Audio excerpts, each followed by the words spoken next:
Έβλεψα, ας πούμε, την εξέλιξη του Ισραήλ, οικονομικά, τεχνικά, σε πολλούς τομείς. Και παράλληλα έβλεψα, ας πούμε, και όλα τα κουφάρια από το παλαιστινικό υλικό που ήταν στο πλάι των δρόμων και σκοτειάζανε το τελευταίο καθόλου. Υπήρχαν κίνδυνοι και μοιράσαμε κάποια στιγμή να σκοτωθούμε σαν τουρίστες ουσιαστικά είμαστε. Δεν πάθαμε τίποτα, αλλά αυτή η εμπειρία ήταν συγκλονιστική για όλους μας.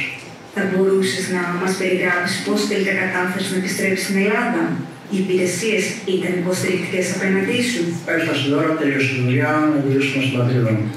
Δεν υπήρχε περίπτωση να γυρίσουμε στην πατρίδα χωρίς λεφτά, γιατί η εταιρεία δεν μας πληρώσει ποτέ. Ούτε τότε, ούτε μετά. Οπότε πρέπει να βρούμε τρόπο να βιώσουμε πρώτα απ' όλα.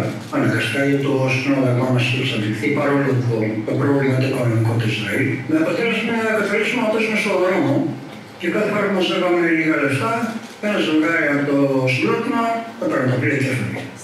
Για να ρωτάω να το συζητάμε. Μέχρι που καταφέραμε μέσα σε μια εβδομάδα, 10 μέρες, δεν θυμάμαι ακριβώς πόσο ήταν, να μαζέψουμε όλα τα λεφτά και να φύγει και το τελευταίο ζευγάρι, στο οποίο ήμουν και εγώ. Ήταν λίγο ζώρικη κατάσταση. Όσον αφορά το να μας βοήθησε κάποιος, πηγαίνοντας κάποια στιγμή στο προξενείο να ζητήσουμε βοήθεια και να γυρίσουμε πίσω, στην Ελλάδα, σαν Έλληνες. Ακούσανε με μισά ανοιχτή την πόρτα το πρόβλημα και δεν ξέρουμε τι να κάνουμε τίποτα. Μας κλείσανε την πόρτα στην Ούγρη. Κυριολεκτικά, το ελληνικό προξενείο, σε μια εμπόλεμη ζώνη. Προχωράμε στην επόμενη εποχή, που είναι ο χειμώνας.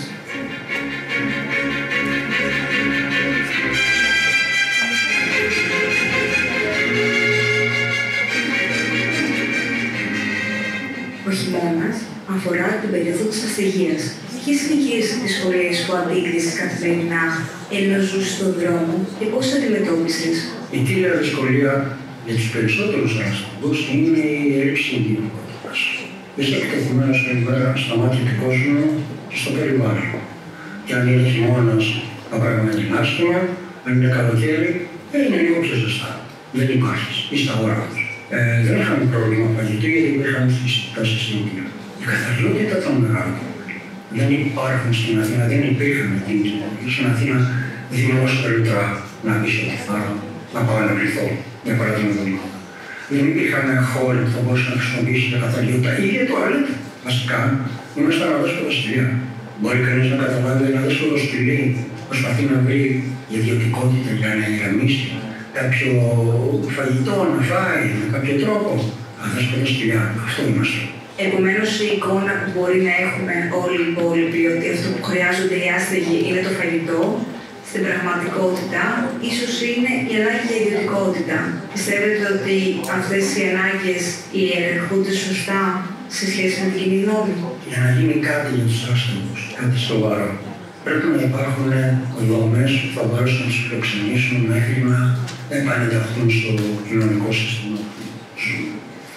Αυτά δεν υπάρχουν. Ο Δήμος κάνει μεγάλες προσπάθειες για να βοηθήσει όσο μπορεί.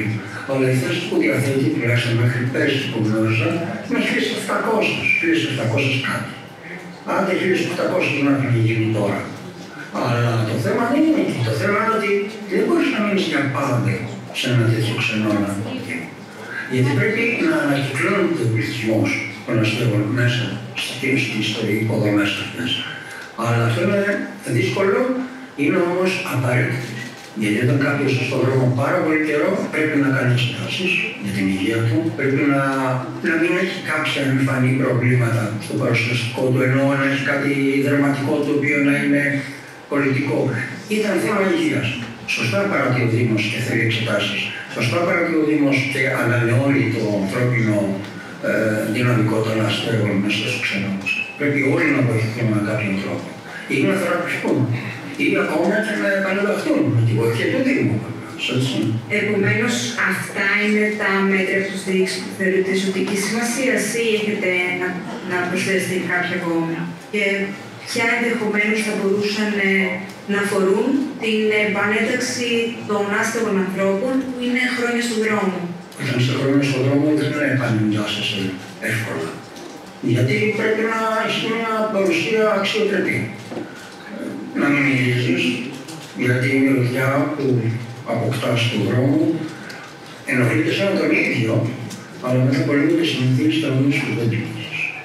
Είναι καθαρή. Η επανένταξη πρέπει να είναι κοινωνικός στόχος από την πολιτεία. Να δώσει στους επιχειρηματίες, μεγάλους ή μικρούς, εμπόρους, μεγάλους ή μικρούς, να δώσει τη δυνατότητα να επανεντάξουν στο δυναμικό τους ανθρώπους που δυστυχούσαν, θέλουν τις πείρας, ώστε να βγάλουν ένα γάμο, ένα μηνιάτικο. Έστω μήνυμα για να μπορέσει να επανενταχθεί στο σύστημα. Αυτά τα δύο είναι αλληλένδετα.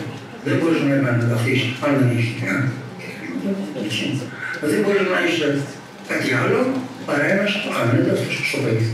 Ένας αόρατος για τους πολίτες. Οι πολίτες περνάνε και δεν στέλνουν. Και σου κάνει εντύπωση.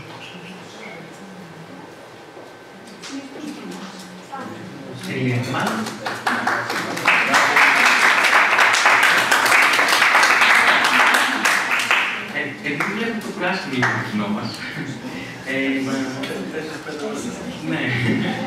να προχωρήσουμε λίγο προς το κλείσιμο. Με εσάς, με μια φράση του Ντάριο Φω, αντιλαμβάνομαι ότι δεν υπάρχει σφιγμός στη χώρα, παρά μόνο θλίψη και καταστροφή. Η κρίση επιλύει τους ανθρώπους. Έχει αφαιρέσει κάθε ενθουσιασμό και κάθε χαρά της ζωής μας. Η πολιτική κατέστρεψε την ελπίδα, την εμπιστοσύνη, την αίσθηση της κοινότητας και κυρίως τη δικαιοσύνη. Έχει τελικά δεύτερη ευκαιρία να διέχει ο πλανήτης μας.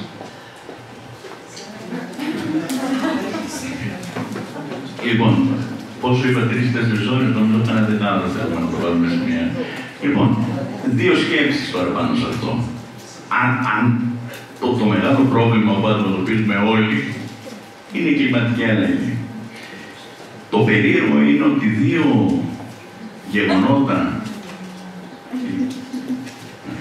γεγονότα τα οποία ουσιαστικά μπορούν το καθένα από μόνο του να εξαφανίσει την ανθρωπότητα, συνέβησαν στα μέσα του 20ου και στα τέλη του 20ου αιώνα. Το πρώτο είναι η χρήση της πυρηνικής ενέργειας στους πολέμους. Είδατε, φαντάζομαι, όλοι τη φοβερή ταινία του Oppenheimer που έδειχνε αυτό το πράγμα. Αυτό ήταν το πρώτο μεγάλο καμπανάκι για την ανθρωπότητα. Και το δεύτερο είναι κάτι το οποίο προσωπικά πιστεύω ότι δεν έχουμε την πλήρη γνώση για να μπορούμε να πούμε αν είναι όντως φταίξιμο της ανθρωπότητας, της βιομηχανικής επανάστασης και ούτω καθεξής ότι έχουμε φτάσει ως εδώ. Δεν έχουμε στοιχεία. Δεν θέλω να πω ότι δεν πιστεύω στην κλιματική αλλαγή, γιατί τη βλέπω. Εγώ δεν θυμάμαι, δηλαδή, εξεργάζω στο δημοτικό ότι καταλάβαινε τις εποχές. Καταλάβαινε πότε μπαίνει η άνοιξη, καταλάβαινε πότε φεύγει το καλοκαίρι και ούτω καθεξής. Τώρα, αν θα τα καταφέρουμε ή όχι, είμαι φύση και θέση αισιόδοξος. Δεν υπάρχει λόγο να είσαι κάτι άλλο, πρέπει να είσαι αισιόδοξος. Και αλλιώς κλείνεις τα φώτα και το τελειώνεις το παιχνίδι εκείνη τη στιγμή. Πρέπει να ελπίζουμε τώρα. Βαθιά μέσα μου πιστεύω ότι η επιστήμη θα βρει. Και όταν μιλάμε για επιστήμη, μιλάμε για 300-400 ανθρώπους στο σύνολο της ανθρωπότητας, οι οποίοι, αν μπορέσουν, να μας σώσουν. Όλοι οι άλλοι απλώς είμαστε παριστάμενοι και δεν μπορούμε να κάνουμε κάτι πάνω σε αυτό. Αλλά ευελπιστώ ότι θα γίνουν κινήσεις. Ήδη έχουμε μια πολύ καλή μαρτυρία. Η τρύπα του όζοντος έχει αρχίσει όλος και υποχωρεί. Ένα δηλαδή γεγονός το οποίο θα μπορούσε να εξαφανίσει την ανθρωπότητα, βλέπουμε ότι σιγά σιγά αντιμετωπίστηκε μέσω της τεχνολογίας και της επιστήμης. Τώρα, στο θέμα ευρύτερα της κρίσης και της φτώχειας, των ψυχολογικών θεμάτων που έχουν αναζωπηρωθεί, πιστεύω, ειδικά λόγω του COVID και ούτω καθεξής, πρώτα απ' όλα πηγάζουν από τη λάθος ηθική που ακολουθεί ο πολιτισμός μας. Δηλαδή πρέπει να κάνουμε ένα restart, κατόπιν όμως σοβαρής σκέψεως του τι θέλουμε ως άνθρωποι και τι επιδιώκουμε. Δηλαδή, πραγματικά μετά από όλες αυτές τις δοκιμασίες που περάσαμε και ως Έλληνες, την κρίση, το COVID και όλο το καθεξής, είναι δυνατόν να υπάρχουν άνθρωποι που να σκέφτονται την απόκτηση πλούτου και να την βάζουν πιο πάνω από τη ζωή των ανθρώπων τους. Δηλαδή, πραγματικά μου κάνει μεγάλη εντύπωση. Είναι καθαρά ηθικά τα θέματα και αν καταστραφούμε κάποια στιγμή ή παραδώσουμε τα κλειδιά σε κάποιον άλλον, στην τεχνητή νοημοσύνη, έτσι, θα είναι μόνο και μόνο επειδή δεν μπορέσουμε να θεσέψουμε τα συναισθήματα που είχαν οι πρόγονοί μας πριν από χιλιάδες χρόνια και δεν μπορούσαμε να πάμε μπροστά, γιατί δεν έχουμε πάει μπροστά. Δηλαδή είναι σίγουρο ότι αν μπορούσαμε να φέρουμε κάποιον που έζησε στο χρυσό αιώνα της Αθήνας, που περικλεί να κάτσει μαζί μας και ας πούμε χάρη παραδείγματος ότι μπορούσαμε να συνομιλήσουμε μαζί του και να τον καταλαβαίνουμε και να μας καταλαβαίνει ο ίδιος, θα βλέπαμε ότι τα συναισθήματά του, οι σκέψεις του, η πόθη του είναι η ίδια ακριβώς με αυτό που έχουμε εμείς. Δεν έχουμε αλλάξει καθόλου. Απλώς τεχνολογικά και πάλι λόγω της δουλειάς, της επίμονης δουλειάς ενός πολύ μικρού ποσοστού της ανθρωπότητας. Όλοι οι άλλοι, όσο και να άκουσε λίγο περίεργο, είμαστε παριστάμενοι απλώς. Δεν έχουμε συμβάλει πολύ. Άρα θέλει μια γενικότερη, νομίζω, συζήτηση και αν δεν γίνει αυτή η επανεκκίνηση, δεν νομίζω δηλαδή ότι θα καταλήξουμε σε κάτι καλό. Το βλέπουμε ήδη ότι υπάρχουν πολλά προβλήματα τα οποία δεν αντιμετωπίζονται.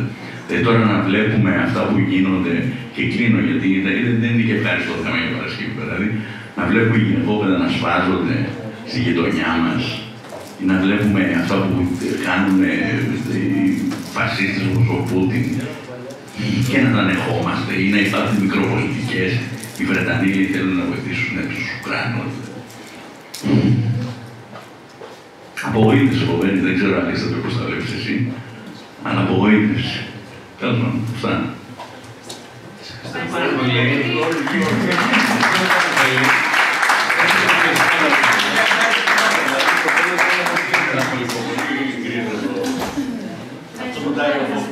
Ναι, αυτό είναι. Σας ευχαριστώ πάρα πολύ. Λοιπόν, τώρα θα γίνει μια μικρή κλήρωση. Θέλουμε τη βοήθεια της κυρίας Δαλακούρας, η οποία είναι καθηγήτρια και κοινοκαμιλήτρες.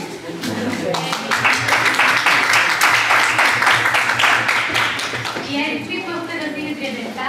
Θέλουμε να διαλέξετε 7 αριθμούς. Και ο καθένας που θα ακούει τον αριθμό του θα παίρνει και από ένα μοιράκι. Θέλετε να το πείτε στο μικρόφωνο. Πρώτα απ' όλα θα σας ευχαριστήσω. Να πω ότι διαφωνώ με τον κύριο Γιωβάνη, γιατί όσο έχουν τέτοια παιδιά υπάρχει. Υπάρχει ελπίδα.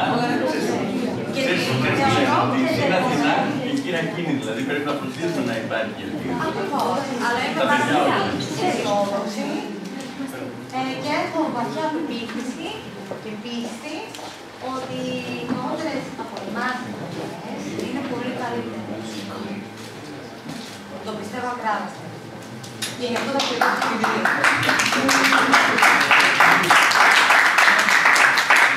Σας ευχαριστούμε πάρα πολύ. Πρώτα απ' όλα τα παιδιά μας που μοθήσατε στα πλαίσια του μαθήματος του Test Management, που καθηγήτριά μας είναι η κυρία Γρηγορέα. Ευχαριστούμε κυρία Γρηγορέα. Όσοι ήταν σε κοινωνίες μας,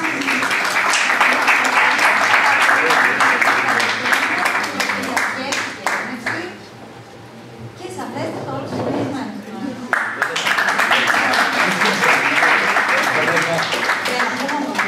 Δεν ακούγομαι, γιατί ωραίο που τα πω. Λοιπόν, με προκαλεί να κάνω αστείο, δεν το έως το 37. Μέχρι το 37, ναι. 7. Καλά, Μέχρι το 37. Θα τους πει, θα τους πει. Ωραία. Πρώτος τυχερός. Εγώ ήμουν. Τίποτα, κάτι αγγείλωση. Το 12. Ποιος έχει το 12? Ορίστε.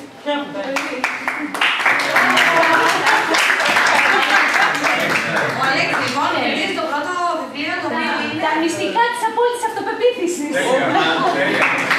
σε όλα τα τέχνη, νομίζω ότι πρέπει να το αξιοποιήσει. Θα το αξιοποιήσω, ναι. Λοιπόν, το 32.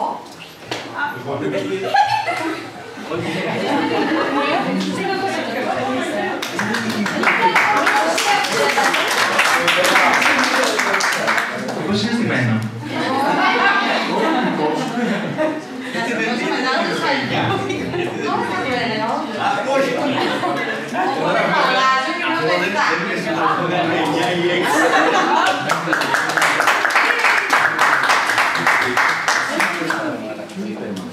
να λέμε πόσο είναι, για να δουν και οι υπόλοιποι τι θα Οκ. Θρίλερ είναι. Λοιπόν, το 15.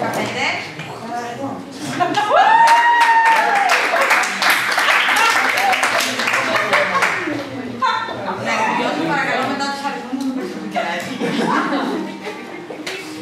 Το 22. Είναι εγώ.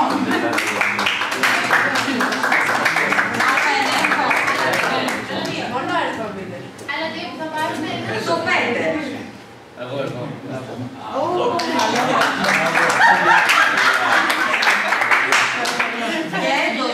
Και το 14. Έλα,